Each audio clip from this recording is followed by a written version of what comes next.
ಇದೇ ವಿಷಯದ ಬಗ್ಗೆ ಇವತ್ತು ಚರ್ಚೆ ಮಾಡ್ತೀವಿ. ಹಲವು ಜನ ಗಣ್ಯರು ನಮ್ಮ ಜೊತೆಗಿರ್ತಾರೆ. ನಮ್ಮ ಜೊತೆಗೆ ಇವತ್ತು ನಾಗರಾಜ್ ಯಾದವ್ ಅವರು ಕಾಂಗ್ರೆಸ್ನಿಂದ ಇದ್ದಾರೆ. ಕಾರ್ಯಕ್ರಮಕ್ಕೆ ಸ್ವಾಗತ ನಾಗರಾಜ್ ಯಾದವ್ ಅವರೇ. ಕಾಂಗ್ರೆಸ್ಸನ್ನು ಬೆಂಬಲಿಸುವ ಮುಸ್ಲಿಂ ನಾಯಕರುಗಳ ಮಧ್ಯೆ ಭಿನ್ನಾಭಿಪ್ರಾಯ, ಎರಡು ಬಣಗಳಾಗಿದ್ದಾವೆ. ಒಂದು ಪಕ್ಷನಿಷ್ಠ ಬಣ ಅಂತ ಕರೀಬಹುದು. ಡಾಕ್ಟರ್ KM ಸೈಯದ್ ಅವರಿದ್ದಾರೆ. ಕಾರ್ಯಕ್ರಮಕ್ಕೆ ಸ್ವಾಗತ ಸೈಯದ್ ಅವರೇ. ಅಬ್ದುಲ್ ರಜಾಕ್ ಅವರಿದ್ದಾರೆ. ಅಬ್ದುಲ್ ರಜಾಕ್ ಅವರೇ ಕಾರ್ಯಕ್ರಮಕ್ಕೆ ಸ್ವಾಗತ. ಇಬ್ರಾಹಿಂ ಅವರೇ ಕಾರ್ಯಕ್ರಮಕ್ಕೆ ಸ್ವಾಗತ. ತಮಗೆ ನಮಸ್ತೆ. ರವೀಂದ್ರ ರೇಷ್ಮೆ ಇದ್ದಾರೆ, ಹಿರಿಯ ಪತ್ರಕರ್ತರು. ಕಾರ್ಯಕ್ರಮಕ್ಕೆ ಸ್ವಾಗತ ರವೀಂದ್ರ ರೇಷ್ಮೆ ಅವರೇ. ನನ್ನ ಕೊಲೀಗ್ ಪ್ರಶಾಂತ್ ನಾಥು ಕೂಡ ಇದ್ದಾರೆ. Prashant, welcome to the show. Abdul Razak ಅವರ ಮೊದಲ ಪ್ರತಿಕ್ರಿಯೆ ತೆಗೆದುಕೊಳ್ತಾ ಇದ್ದೀನಿ. ಇವತ್ತು ನಮಗೂ ಕೂಡ ಚಾಲೆಂಜು. ಅಬ್ದುಲ್ ರಜಾಕ್ ಮತ್ತು ನಾಗರಾಜ್ ಯಾದವ್ ಒಂದೇ ಪ್ಯಾನಲ್ನಲ್ಲಿದ್ದಾರೆ. ಸವಾಲನ್ನು ಸ್ವೀಕಾರ ಮಾಡಿದ್ದೇವೆ. ಸ್ಟಾರ್ಟ್ ಮಾಡಿ. ನಮಗೆ ಸವಾಲು ಒಂದೇ. ನಾನು ಅಬ್ದುಲ್ ರಜಾಕ್, ಏನು ಕಾಂಗ್ರೆಸ್ ಪಕ್ಷವನ್ನು ನೀವು ಬ್ಲ್ಯಾಕ್ ಮೇಲ್ಗೆ ಒಳಪಡಿಸ್ತಾ ಇದ್ದೀರಾ?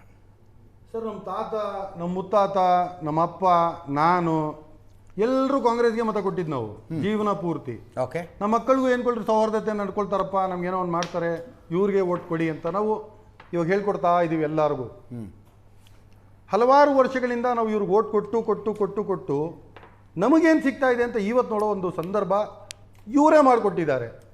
13% ಇದ್ದೀವಿ ನಾವು. ರೀಸೆಂಟ್ಲಿ ನಡೆದ ಜಾತಿ ಜನಗಣತಿಯಲ್ಲಿ 13% ನಾವು ಮುಸಲ್ಮಾನರಾಗಿರ್ತೀವಿ, 11% ಲಿಂಗಾಯತರಾಗಿರ್ತಾರೆ. 13% ಮುಸಲ್ಮಾನರಿಗೆ 15 ಟಿಕೆಟ್ ಕೊಡ್ತಾರೆ ಎಲೆಕ್ಷನಲ್ಲಿ, 11% ಲಿಂಗಾಯತರಿಗೆ 59 ಟಿಕೆಟನ್ನು ಕೊಡ್ತಾರೆ. ಸರ್ವರಿಗೂ ಸಮಬಾಳು, ಸರ್ವರಿಗೂ ಸಮಪಾಲು ನಡ್ಕೊಳ್ತಾ ಇದೆಯಾ ಕಾಂಗ್ರೆಸ್ ಅದೇ ಥರ? ಫಸ್ಟ್ ಪ್ರಶ್ನೆ. ನಾವು 224 ಅಸೆಂಬ್ಲಿಗಳಲ್ಲಿ ನೀವು ದಯವಿಟ್ಟು ನಮಗೆ ಒಂದು ನಮ್ಮ ರೆಪ್ರೆಸೆಂಟೇಷನ್ನು, ನಮ್ಮ ಜನಸಂಖ್ಯೆ ಪ್ರಕಾರ ಕೊಡಿ ಅಂತ ನಾವು ಕೇಳಿಲ್ಲ, ಯಾವತ್ತೂ ಕೇಳಿಲ್ಲ. ನಾವು 15 ಟಿಕೆಟ್ಗೂ ಓಕೆ ಆಗಿದ್ವಿ. ಎಲ್ಲೋ ಒಂದು ಕಡೆ ಸ್ವತಃ ಶಾಮನೂರು ಶಿವಶಂಕರಪ್ಪದವರು ನಾನು ಕೊನೆ ಎಲೆಕ್ಷನ್ನು ಮುಂದಕ್ಕೆ ಒಂದು ಅಲ್ಪಸಂಖ್ಯಾತರಿಗೆ ಕೊಡೋಣ ಅಂತ ಹೇಳ್ಬಿಟ್ಟು ಅವರೇ ಒಂದು ಮಾತನ್ನು ಹೇಳಿದ್ರು ಅನ್ನುವ ಕಾರಣಕ್ಕೆ ಮತ್ತೆ 40 ವರ್ಷದಿಂದ ಒಂದೇ ಕುಟುಂಬಕ್ಕೆ ನಾವು ಓಟ್ ಕೊಟ್ಟು ಕೊಟ್ಟು ಸುಸ್ತಾಗಿದ್ದೀವಿ. ಅಟ್ಲೀಸ್ಟ್ ಒಂದು ಚೇಂಜ್ ಬರಲಿ. ಎಲ್ಲ ಒಂದು ಕಡೆ ನಮ್ಮದು 85,000 ವೋಟ್ಸ್ ಇದೆ ಅಲ್ಲ ನಮ್ಮದು. ಇಲ್ಲಿ ಕೊಟ್ಟರೆ ಗೆಲ್ಲಕ್ಕೆ ಈಸಿ ಇರುತ್ತೆ. ಇಲ್ಲಿ ಇಲ್ಲಾಂದರೆ ಬೇರೆ ಎಲ್ಲಿ ಕೇಳೋಕ್ಕಾಗುತ್ತೆ? ಅದಕ್ಕೋಸ್ಕರ ಅಂತ ನಾವು ಸೀಟ್ ಕೇಳಿದ್ವಿ, ಕೊಡಬೇಕಾಗಿತ್ತು. ಕೊಡುವ ಭರವಸೆನೂ ಕೊಟ್ಟರು. ನಮ್ಮ ಧರ್ಮಗುರುಗಳು ಹೋದಾಗ ಹೌದು ಕೊಡ್ತೀವಿ ಅಂತಲೂ ಹೇಳಿದ್ರು. ಅಲ್ಲಿ ನಾಯಕ ಎಕ್ಸ್ಟ್ರಾ ಮಾಡೋಣ ಅಂತ ನಾವು ಇಲ್ಲಿ ಇವ್ರು ನೋಡ್ರೆ ಇರೋ ನಾಯಕರನ್ನ ಉಚ್ಚಾಟನೆ ಮಾಡಿ ತೆಗ್ದಾಕ್ತಾರೆ. ಒಂದು ಶಿಸ್ತು ಕಮಿಟಿ ಅಂತಿದೆ ಇವರಲ್ಲಿ, ಅದಕ್ಕೆ ರೆಹಮಾನ್ ಖಾನ್ ಅಧ್ಯಕ್ಷರು. ಆ ಶಿಸ್ತು ಕಮಿಟಿ ಎಲ್ಲಿದೆಯೋ, ಏನು ಕೆಲಸ ಮಾಡ್ತಿದೆಯೋ ಗೊತ್ತಿಲ್ಲ. ಶಿಸ್ತು ಇಲ್ಲ, ಕಮಿಟಿನೂ ಇಲ್ಲ, ಡೈರೆಕ್ಟ್ ಉಚ್ಚಾಟನೆ. ಅದೇ ಶಾಮನೂರು ಶಿವಶಂಕರಪ್ಪನವರು 2024 ಕಾಂಗ್ರೆಸ್ ಪಕ್ಷದ ಒಳಗಿನ ವಿಷಯ. ಕಾಂಗ್ರೆಸ್ ಪಕ್ಷದಲ್ಲಿರುವಂಥವರು ಅದನ್ನು ಪ್ರಶ್ನೆ ಮಾಡಿದ್ರು, ಒಂದು ಅರ್ಥ ತಾರತಮ್ಯ ಮುಸಲ್ಮಾನರ ಜೊತೆ ಆಗ್ತಿದೆ ಅಲ್ಲ ಅಜಿತ್. ಅದೇ ಶಾಮನೂರು ಶಿವಶಂಕರಪ್ಪನವರು 2024ರಲ್ಲಿ ಬಹಿರಂಗವಾಗಿ ವೇದಿಕೆ ಮೇಲೆ ಕೂತ್ಕೊಂಡು ನೀವು BJPಗೆ ಮತ ಕೊಡಿ, ಯಡಿಯೂರಪ್ಪನ ಪುತ್ರನಿಗೆ ಒಳ್ಳೆ ಕೆಲಸ ಮಾಡಿದ್ದಾರೆ ಈ ಕ್ಷೇತ್ರದಲ್ಲಿ ಅಂತ ಅವ್ರು ಹೇಳಿದಾಗ ಒಂದು ಶೋಕಾಸ್ ನೋಟಿಸು ಕೊಡಲ್ಲ. ಯಾಕೆ? ಲಿಂಗಾಯತರು ಅಂತ. ಇಲ್ಲಿ ಎಲ್ಲೋ ಹಿಂದೆಯಿಂದ ಏನೋ ಗೊತ್ತಾಗಿದೆ ನಮಗೆ, ಆಂಟಿ ಪಾರ್ಟಿ ಆಕ್ಟಿವಿಟಿ ನಡೆದಿದೆ ಅಂತ ಡೈರೆಕ್ಟ್ ಉಚ್ಚಾಟನೆ ಮಾಡ್ತೀರಾ. ಇದೇ ನಸೀರ್ ಅಹಮದ್ ಅವ್ರ ಕೊಡುಗೆ ಏನು ಗೊತ್ತಾ? ಇದು ಮುಂದೆ ಬಂದು ಕೆಲಸ ಮಾಡುವ ಲೀಡರ್ ಅಲ್ಲ ಅವರು. ದೇವರಾಜ್ ಅರಸ್ ಅವರ ಕಾಲದಿಂದ ಕಾಂಗ್ರೆಸ್ಸಲ್ಲಿರೋದವರು. ಅವರು ಹಿಂದೆ ಕೂತ್ಕೊಂಡು ಕಾಂಗ್ರೆಸ್ಗೋಸ್ಕರ ಕೆಲಸ ಮಾಡೋರು. ಇದೇ 2023ರಲ್ಲಿ ಎಲ್ಲ ಮುಸಲ್ಮಾನರು ಸೇರಿ ಒಗ್ಗೂಡಿ ಒಂದೇ ಕಡೆ ಕಾಂಗ್ರೆಸ್ಗೆ ವೋಟ್ ಮಾಡೋಕ್ಕೆ ನಮ್ಮ CMನ ಪೊಲಿಟಿಕಲ್ ಅಡ್ವೈಸರು, ನಮ್ಮ ರಾಜ್ಯದ ಎಲ್ಲ ಮುಸ್ಲಿಂ ನಾಯಕರಿಗೆ ಒಂದು ಪೊಲಿಟಿಕಲ್ ಮೆಂಟರ್ ಅವರು. ನಾನು ಕೇಳ್ತಾ ಇರೋದೇನು, ಅದು ಕಾಂಗ್ರೆಸ್ ಪಕ್ಷದ ಆಂತರಿಕ ವಿಷಯ ಅಲ್ಲ. ಧರ್ಮ ಗುರುಗಳ ಡಿಕ್ಟೇಟ್ ಮಾಡೋದಕ್ಕೆ ಬಂದ್ರೆ ಹೆಂಗಿರುತ್ತೆ ಅಂತ ಕೇಳ್ತಾ ಇದ್ದೀನಿ ನಾನು. ಈಗ ಉದಾಹರಣೆಗೆ ಬಸನಗೌಡ ಪಾಟೀಲ್ ಯತ್ನಾಳರನ್ನು BJPಯಿಂದ ಹೊರಗೆ ಹಾಕಿದ್ರಪ್ಪ. ಲಿಂಗಾಯತ ಮಠಾಧೀಶರು ಬಂದು ನೀವು ಹೊರಗೆ ಹಾಕಬೇಡಿ BJPಯಿಂದ, ಅದು ಯಾಕೆ ಆಕ್ಷನ್ ತಗೊಳ್ತೀರಿ? DK ಶಿವಕುಮಾರ್ ಅವ್ರಿಗೆ ಮುಖ್ಯಮಂತ್ರಿ ಮಾಡಿ ಅಂತ ಮಠಾಧೀಶರು ಬಂದು ಕೇಳಿಲ್ವಾ?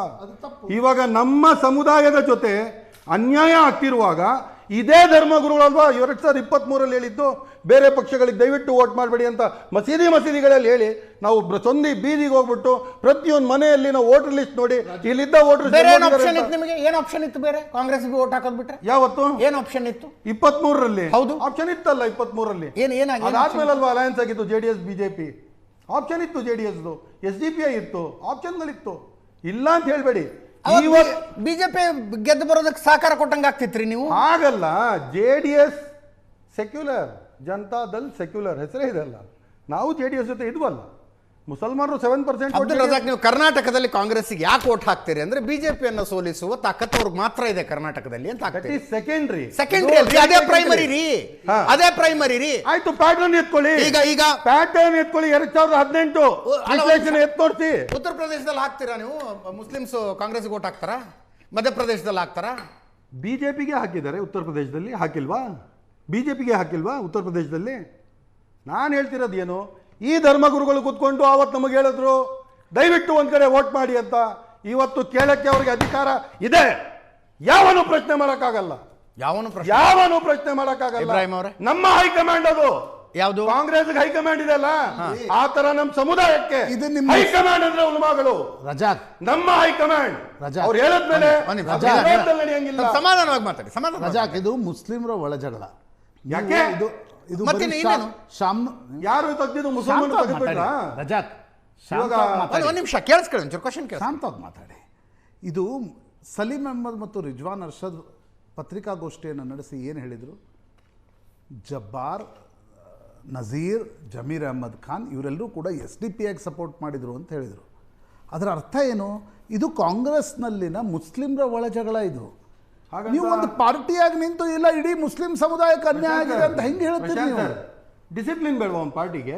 ಹೌದು, ಡಿಸಿಪ್ಲಿನ್ ಬೇಡವಾ? ಅದನ್ನೇ ಅವ್ರು ಪ್ರಶ್ನೆ ಕೇಳ್ತಿರೋದು. ಡಿಸಿಪ್ಲಿನ್ ಬೇಡವಾ? ಯಾರೋ ಇಬ್ರು ನಾಯಕರು ಬಂದ್ರು, KPCC ಕೂತ್ಕೊಂಡ್ರು, ಒಂದ್ ಸುದ್ದಿಗೋಷ್ಠಿ ಮಾಡ್ಬಿಟ್ರು, ನೆಕ್ಸ್ಟ್ ದಿನ ಹೋಗ್ಬಿಟ್ಟು ನೀವು ಉಚ್ಚಾಟನೆ ಮಾಡ್ಬಿಡ್ತೀರಾ, ಅಲ್ಲಿಂದ ರಾಜೀನಾಮೆ ಕೇಳ್ತೀರಾ, ಸಡನ್ ಆಗಿ ಅವ್ರಿಗೆ ತೆಗೆದಾಕ್ತೀರಾ. ಹೈಕಮಾಂಡ್ ಡಿಸೈಡ್ ಮಾಡಿದಿರಿ ಏನು? ಕಾಂಗ್ರೆಸ್ ಪಕ್ಷದ ಡಿಸೈಡ್ ಮಾಡದೆ ಸಲೀಂ ಅಹ್ಮದ್ ಮತ್ತು ರಿಜ್ವಾನ್ ಅರ್ಷದ್ ಅಲ್ಲಿ ಪತ್ರಿಕಾಗೋಷ್ಠಿ ಅವ್ರ ಮೇಲೆ ಆಕ್ಷನ್ ತಗೊಳಕಾಗಿಲ್ವಾ? ಅವ್ರಿಗೆ ಮಾಡಿ ಅಂತ ಅನುಭವಿಸ್ಲಿ ಬಿಡಿ, ಅನುಭವಿಸೋದು ಮುಂದಿನ ಪ್ರಶ್ನೆ ರೀ. ಬಟ್ ನಿಮ್ಗೆ ಏನ್ ಲೋಕಲ್ ಸ್ಟ್ಯಾಂಡ್ ಇದೆ ಕಾಂಗ್ರೆಸ್ನ ಒಳಜಗಳದ ಬಗ್ಗೆ ಮಾತಾಡಕ್ಕೆ? ನಾನು ಈ ರಾಜ್ಯದ ಪ್ರತಿಯೊಬ್ಬ ಮತದಾರ ಅಬ್ದುಲ್